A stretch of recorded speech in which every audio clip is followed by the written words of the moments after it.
Hello viewers, কালক্ষেপণের পক্ষ থেকে সবাইকে জানাই শুভেচ্ছা এবং অভিনন্দন এবং নিয়মিত ভিউয়ার্সদেরও জানাই শুভেচ্ছা। আজকে একটি ইন্টারেস্টিং টপিক নিয়ে তোমাদের সঙ্গে আলোচনা করতে যাচ্ছি, তাই ভিডিওটি প্রথম থেকে শেষ পর্যন্ত দেখার জন্য আমন্ত্রণ জানাচ্ছি। কুংফু, এমন কোনো লোক নাই যে কুংফু সম্পর্কে জানে না। এটি জাপানের একটি খুবই গুরুত্বপূর্ণ বিষয়। প্রতি বছর জাপানের অনেক লোক এই ধরনের প্রশিক্ষণ নিয়ে থাকে। জাপান এমন কোনো বিধিবিধান আছে যেখানে প্রত্যেকটা নাগরিককেই কুংফু শিক্ষা নিতে হবে। দেশের জনগণকে প্রতিরক্ষামূলক নাগরিক হিসেবে তৈরি করতেও কুংফুকে ব্যবহার করা হয়ে থাকে। সোশ্যাল মিডিয়ার অনেক পরিচিত ভাইরাল ব্যক্তিকে আপনারা বিভিন্নভাবে কুংফু শিখতে দেখেছেন।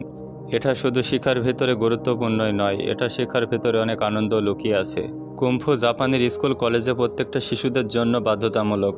বিভিন্ন ধরনের কঠিন অধ্যাবসায়ের মধ্য দিয়ে এই পর্যায়ে শেষ করতে হয়।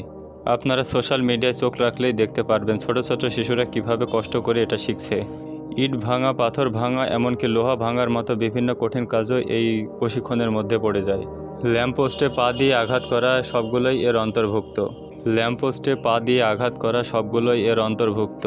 একজন ভালো কুংফু মাস্টার যে কোনো আয়তনের বিশাল আয়তনের মানুষকে হারিয়ে দিতে পারে। আপনারা খেয়াল করলে দেখতে পারবেন এভারেজ কুংফু মাস্টাররাই হয়ে থাকে টাক। তারা মনে করে যে এর মাধ্যমে তাদের কনসেন্ট্রেশনটা ভালোভাবে কাজ করে। তারা তাদের মেরুদণ্ড বিভিন্নভাবে বাঁকাতে পারে, যেটা সাধারণ মানুষের জন্য অসম্ভব। তারা তাদের পা এবং হাত বিভিন্নভাবে বাঁকিয়ে থাকে। এতে করে যে তাদের শরীরে বিভিন্ন জায়গায় ইনজুরি হয় না, এটা অসম্ভব। তাদের এই ধরনের প্রশিক্ষণ নেওয়ার সময় বিভিন্ন ধরনের ক্ষতি হয়ে থাকে। শরীরের বিভিন্ন অংশ ভেঙে যায়, এমনকি অনেকে পঙ্গু হয়ে যেতে পারে। পৃথিবীতে মানুষের বিচিত্র কোনো শখের শেষ নেই। আসলে তারা এই কুংফু ব্যবহার করে বিভিন্ন ধরনের কঠিন কাজ সহজভাবে করে ফেলতে পারে।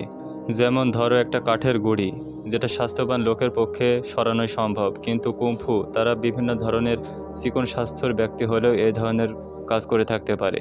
পৃথিবীতে বেঁচে থাকতে হলে বিভিন্ন ধরনের অসম্ভবের সম্মুখীন হতে হবে, এটা তাদের মাথায় ঢুকিয়ে দেওয়া হয়। কুংফু দিয়ে যে অসম্ভবকে সম্ভব করা যায় এটা আপনাদের বুঝতে হলে ওইটা মনে রাখতে হবে। কুংফু নিয়ে একটা সিনেমা তৈরি হয়েছে, যেখানে একটি কুংফু দল বিভিন্নভাবে গোল দেওয়ার চেষ্টা করে থাকে। যদিও সেটা অবাস্তব, তারপরেও কিছু নমুনা সেখান থেকে পাওয়া যায়। তাদের হাত এবং পা দেখলে বোঝা যায় তারা কতটুকু পরিশ্রম করে। জাপানিজরা অনেক পরিশ্রম করে, এটা পরীক্ষিতভাবে প্রমাণিত। কুংফু শেখা সবার পক্ষে সম্ভব না। এটা শিখতে হলে ধৈর্যের দরকার, আত্মবিশ্বাস এবং নিয়ন্ত্রণের জন্য এটা কঠিনভাবে ব্যবহার হয়ে থাকে। পর্যাপ্ত পরিমাণ আত্মবিশ্বাস না থাকলে এটা না শেখাই ভালো। আপনার যদি জীবনে নতুন কিছু করার চেষ্টা থাকে তাহলে এটা আপনি শিখতে পারেন, এটা আপনাকে সাহায্য করবে। সবার আগে আপনাকে চুলগুলো সেটে ফেলে দিতে হবে। এর একটি নির্ধারিত পোশাক আছে, সেটাকে আপনাকে ব্যবহার করতে হবে। আত্মবিশ্বাসী হতে হবে, কঠোর পরিশ্রম করতে হবে। ভাবুন তো, শীতকালে জমাট বাঁধা বরফের উপর খালি পায়ে ঘন্টার পর ঘন্টা দাঁড়িয়ে থাকতে হয়। সামান্য নড়াচড়ার মানে শাস্তি। কারো কারো পা জমে যায়, তবুও থামতে নেই, কারণ গুরুদের বিশ্বাস ব্যথার মধ্য দিয়েই গড়ে ওঠে প্রকৃত যোদ্ধা।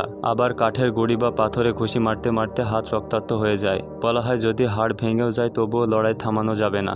সবচেয়ে ভীতিকর বিষয় হলো অনেক প্রশিক্ষণ কেন্দ্রে রাতে অন্ধকার ধ্যান করানো হয়।